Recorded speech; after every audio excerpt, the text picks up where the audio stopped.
ഇപ്പോൾ എല്ലാവരുടെയും മനസ്സിലുണ്ടാകുക സ്വർണ്ണവില ഇനി ഉയരുമോ കുറയുമോ കൂടുമോ തകരുമോ ഒക്കെ ആയിരിക്കും, എന്താകും ടാക്സിൻ്റെയൊക്കെ എന്തൊക്കെ വന്നത് എന്നുള്ളതാണ് ഏറ്റവും ലേറ്റസ്റ്റ് ആയ റിപ്പോർട്ട്. അപ്പോൾ അതിലേക്കാണ് ഇന്ത്യയിൽ വരാൻ പോകുന്ന സ്വർണ്ണവിലയുടെ സാധ്യത നേരത്തെ അറിയാൻ താല്പര്യമുള്ള എല്ലാവരും ചാനൽ സബ്സ്ക്രൈബ് ചെയ്യുക, വീഡിയോ ലൈക്ക് ചെയ്യുക.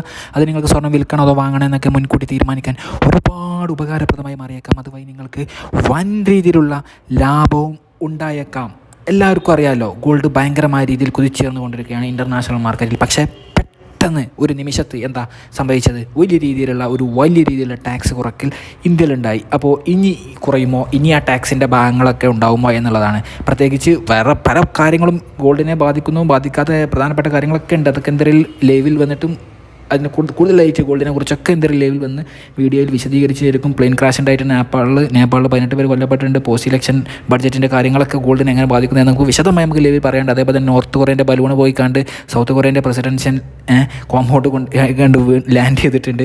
ആൻഡ് ഒരുപാട് കാന്യൂണിസ്റ്റിലാണ് ഇസ്രായേൽ ഭയങ്കരമായ രീതിയിൽ ബഡ്ജറ്റ് അറ്റാക്ക് നടത്തി 120 പേര് കൊല്ലപ്പെട്ടിട്ടുണ്ട്. അങ്ങനത്തെ ഓരോ കാര്യങ്ങളുണ്ട്. 880 ദിവസത്തിൽ റഷ്യ യുക്രൈൻ യുദ്ധം കടന്നിട്ടുണ്ട്. 229 എത്യോപ്യയിൽ കൊല്ലപ്പെട്ടിട്ടുണ്ട്. അങ്ങനെ അതിൻ്റെ കൂടെ തന്നെ സീസ് ഫെയർ ടാക്സിൻ്റെ ഈജിപ്തിൽ പുതിയ കളമൊരുങ്ങുന്നുണ്ട് ഇസ്രായേൽ ഫലസ്തീൻ. അതൊക്കെ ഗോൾഡിനെ ബാധിക്കാത്തതും മറ്റ് പല കാര്യങ്ങളിലേക്കാണ്. അതിലേക്ക് എന്തെങ്കിലും വരാം. അതിൻ്റെ മുമ്പ് പറയാനുള്ള വളരെ പ്രധാനപ്പെട്ട കാര്യം എന്താ വെച്ച് കഴിഞ്ഞാൽ, എന്ത് വരും ടാക്സിൻ്റെ കാര്യം തന്നെ. പ്രത്യേകിച്ച് gold firm as price chart remain overall bullish ആയി നിൽക്കുന്ന ഈ സമയത്തും തന്നെ ഗോൾഡ് ഇനി എങ്ങോട്ട് എന്നുള്ളതായിരിക്കും മനസ്സിലുണ്ടാകും. അപ്പോൾ അതിൻ്റെ കാര്യം പറയുകയാണെങ്കിൽ എന്താണെന്ന് വെച്ച് കഴിഞ്ഞാൽ, ഇന്നത്തെ കാര്യം തന്നെ പറയുകയാണെങ്കിൽ ഇൻ്റർനാഷണൽ മാർക്കറ്റ് ഞാൻ പറഞ്ഞല്ലോ, ചെന്നൈ എക്സ്പ്രസ് എന്ന സിനിമയിലെ പോലെ ഒരു ഭാഗത്തേക്ക് ഷാരൂഖ് ഖാൻ, ഒരു ഭാഗത്തേക്ക് ദീപിക പഡുക്കോൺ കാട്ടിൽ പോയ പോലെ തന്നെ ഇൻ്റർനാഷണൽ മാർക്കറ്റിൽ സ്വർണ്ണവില കുതിച്ചുയരുകയും ഇന്ത്യൻ മാർക്കറ്റിൽ കുതിച്ചുയരുന്നുണ്ട് സ്വർണ്ണവില. പക്ഷേ ടാക്സ് എന്ത് ചെയ്തു? കുറച്ചത് കൊണ്ട് നേരെ എതിർ ദിശയിലാണ് സഞ്ചരിച്ചത്. ഇന്നലെ 2000 രൂപയാണ് ഇന്നലെ കുറഞ്ഞത്. ഇന്ന് സത്യം പറഞ്ഞു കഴിഞ്ഞാൽ ഒരു 200-240 രൂപയോ കൂട്ടേണ്ടിയിരുന്നു. പക്ഷേ ഞാൻ പറഞ്ഞല്ലോ,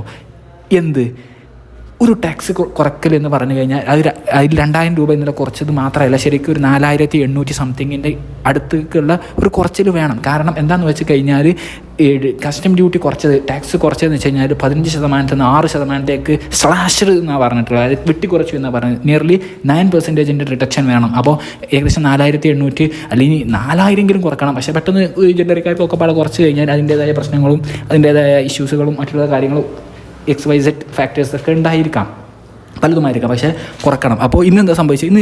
അതെന്താ ഞാൻ പറഞ്ഞത്, ഏതോ ഒരു പുഴ ഉണ്ടല്ലോ, ഏതാ സിനിമേൻ്റെ പേര് ഞാൻ മറന്നുപോയി. എന്നും എൻ്റെ മൊയ്തീന് എന്താണ്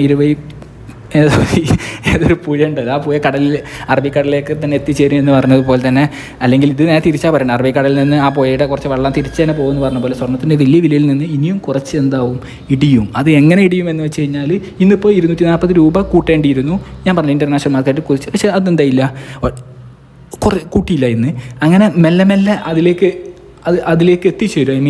ഈ പെർസെൻറ്റേജ് ഉണ്ടല്ലോ, ഈ റിഡക്ഷൻ, ഞാൻ പറഞ്ഞല്ലോ 4800, അത് മെല്ലെ ഈ വരും ദിവസങ്ങളിൽ ഈ ആഴ്ചയിൽ അല്ലെങ്കിൽ അടുത്ത ആഴ്ചയിലായിട്ട് മെല്ലെ ആ കുറച്ചിൽ ഗോൾഡിൽ പ്രകടമായിട്ട് വരും. ഇൻ്റർനാഷണൽ മാർക്കറ്റിൽ ഉയർന്നു കഴിഞ്ഞാൽ അത് അങ്ങനെ കൂട്ടാതെ അവിടെ വെച്ചിട്ട് അത് അതിൻ്റെ കൂടെ വരും. ഇനി ഈ പൊസിഷനിൽ തന്നെ നിൽക്കുകയാണെങ്കിൽ മെല്ലെ കുറച്ചിട്ട് ഇങ്ങോട്ട് ഇടും. ഇനി ഇടിയുകയാണെങ്കിൽ ഡബിളായിട്ടുള്ള ഇടിയിലിടും. പ്രത്യേകിച്ച് സീസ് ഫെയർ ടാക്സ് ഒക്കെ നടക്കുന്ന ഈ പശ്ചാത്തലത്തിൽ എന്തായാലും ഒരു 2000 രൂപയും കൂടി, ഇനിയിപ്പോൾ 4800 കുറച്ചില്ല, 2000 രൂപയുടെയും ഇപ്പോൾ ഇന്ന് 240 പോയി. ഇനി ബാക്കി 1800 സംതിങ് 1700 സംതിങ് 760 അതിൻ്റെ അടുത്തേക്കുള്ള ഒരു കുറച്ചിലുകൾ ആർക്കും ഒന്നും പ്രശ്നങ്ങളൊന്നും ഇല്ലാത്ത രീതിയിൽ മെല്ലെ അങ്ങോട്ട് കുറക്കാൻ പറ്റും. കാരണം ഹയർ പ്രൈസിൽ വെച്ച് വാങ്ങിയ ഗോൾഡുകൾ അത് അങ്ങനെ തന്നെ ഒരു മാർക്കറ്റിൽ അതിൻ്റേതായ ഒരു സന്തുലനാവസ്ഥ, ഒരു ഇക്വിലിബ്രിയം മെയിൻറ്റെയിൻ ചെയ്തിട്ട് കുറക്കാൻ പറ്റുള്ളൂ. അതിൻ്റെ ഒരു ഭാഗമായിട്ടാണ് അത് നടന്നുകൊണ്ടിരിക്കുന്നത്. എന്തായാലും ഗോൾഡ് ലോങ് ടൈമിലേക്ക് എപ്പോഴും ഞാൻ പറഞ്ഞല്ലോ ഇൻഡാക്റ്റാണ്, ഓവറോൾ ബുളിഷ് ആണ്.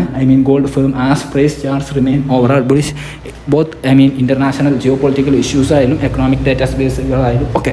അപ്പോൾ അതാണ് അതിൻ്റെ കാര്യം. എന്തായാലും ഇപ്പോൾ ഉള്ള പ്രൈസ് എന്ന് പറഞ്ഞു കഴിഞ്ഞാൽ 6495 ഗ്രാമിന്. പവന് 51,960